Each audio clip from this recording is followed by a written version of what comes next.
Perangkat-perangkat ponsel BM resmi sudah dimatikan beberapa hari yang lalu, tepatnya di tanggal 18 April kemarin. Pemerintah menerapkan metode whitelist untuk memblokir akses produk-produk ilegal alias black market tadi dari layanan telekomunikasi dari operator. Dengan kata lain, ponsel black market yang diblokir tidak akan bisa menikmati fitur telepon, SMS, dan juga berinternet menggunakan kuota dari provider. Tentu kehilangan akses itu akan berdampak sangat besar kepada penggunanya. Walau pengguna HP BM masih bisa berinternet menggunakan jaringan WiFi. Oke, ngomong-ngomong soal pemblokiran ponsel BM, apa sih dampaknya terhadap negara? Apakah merugikan negara atau sekedar merugikan pasaran resmi?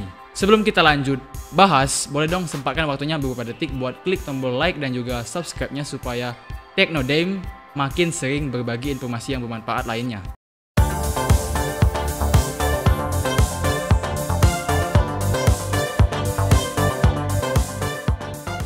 Pemerintah bersama otoritas terkait seperti Kominfo, Kemenperin, dan pihak lainnya sudah menetapkan kebijakan baru untuk melarang produk ponsel dengan email tak terdaftar, supaya tidak bisa menikmati jaringan telekomunikasi lagi. Setelah resmi menutup akses ponsel BM pukul 12 malam saat memasuki tanggal 18, Kominfo alias Kementerian Komunikasi mengirimkan pesan kepada para pengguna ponsel di seluruh Indonesia. Pesan tersebut berisi status email atau nomor unik pada perangkat, apakah terdaftar atau tidak. Penampakan pesannya kayak begini. Tapi pengiriman pesan yang dimaksud nggak selesai dalam satu waktu.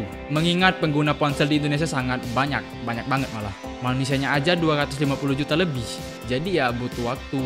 Mereka mengirimkan pesan pemberitahuan itu secara bertahap sampai 2 minggu terakhir. Maksudnya buat sejak pemblokiran sampai 2 minggu mendatang. Oke, sekarang kita bahas soal kenapa ponsel BM harus diblokir.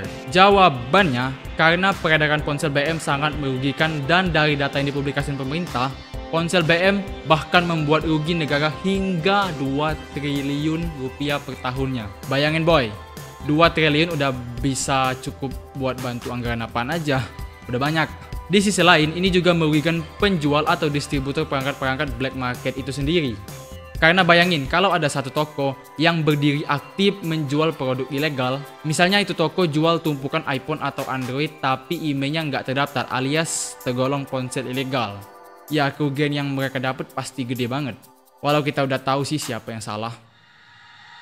Tapi bukan sekedar ponsel aja loh ya, tablet itu juga termasuk perangkat yang diblokir. Kecuali komputer atau laptop itu nggak terkena dampak pemblokiran. Oh iya, ketinggalan di awal nih. Ponsel-ponsel yang diblokir adalah ponsel black market yang aktif dan dibeli setelah memasuki tanggal 18 April. Jadi kalau HP kamu ternyata BM tapi diaktifkan sebelum tanggal 18, ya aman-aman wae lah seluruh. Bersyukurlah karena itu bentuk toleransi dari pemerintah. Kalau dibanding juga, wah bisa gelut nih. Intinya sekarang kita harus pinter-pinter saat akan membeli HP. Kalau mau beli HP, utamakan beli ke store resminya kayak Mi Store, Apple Store, iBox, dan pastikan ada tempelan TAM kayak gini. Itu sertifikasi penting banget soalnya buat perizinan masuknya produk ke pasaran Indonesia. Atau kalau kamu benar-benar mau pasti, cek email ponsel yang akan dibeli terlebih dahulu. Caranya, silakan pergi ke situs email.kemenperin.go.id, kemudian masukkan email ponsel yang ada di tulisan kotaknya atau cek di bintang pagar 06 pagar. Jika sudah ketemu dan dimasukkan ke situs Kemenperin, tekan saja enter atau klik tombol cari ini. Maka akan muncul keterangan apakah email terdaftar atau tidak di database Kemenperin. Jadi kalau saat kamu cek email HP yang ditawarkan distributor atau orang lain tulisan email tidak terdaftar di database Kemenperin, 100% itu ponsel adalah barang ilegal dan gak bakal bisa dipakai buat SMS, telepon, dan juga berinternet menggunakan kuota dari provider alias operator. Rugi budget dong, apalagi kalau kamu beli yang harganya mahal kayak iPhone 11 series keluarganya iPhone.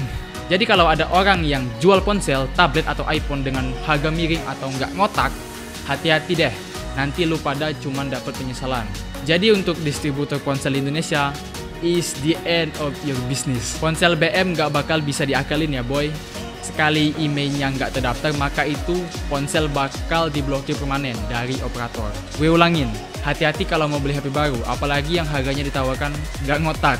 Kalau kamu ada tambahan atau tanggapan soal kebijakan baru yang sudah ditetapkan pemerintah ini, yuk tuliskan di kolom komentar. Mungkin bisa kita sharing-sharing atau kita diskusiin bareng. Dan mungkin sekian aja buat pembahasan singkat gue kali ini. Semoga bermanfaat. Sampai ketemu di konten Teknoday yang berikutnya.